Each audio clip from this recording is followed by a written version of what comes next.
I think one of the individuals that in some ways encapsulates as much of the full range of political organizing in Harlem over many decades of the 20th century would be Asa Philip Randolph.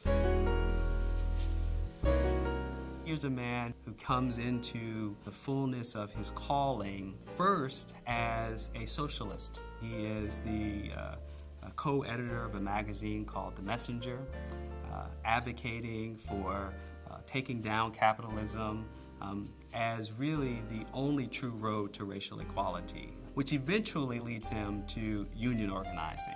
And so he founds the Brotherhood of Sleeping Car Porters and Maids. The and maids gets dropped off over time, but initially it really was a mass labor movement organized around increasing wages and benefits for black porters and maids on Pullman cars, which traveled all around the country.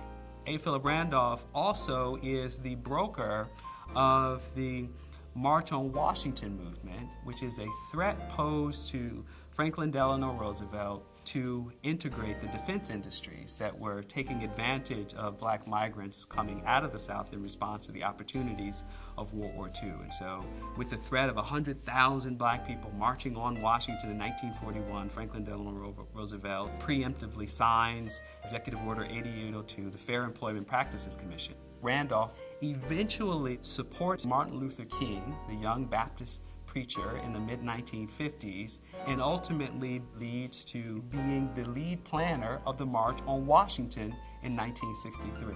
Asa Philip Randolph even lived long enough to witness the influence of Malcolm X on this community.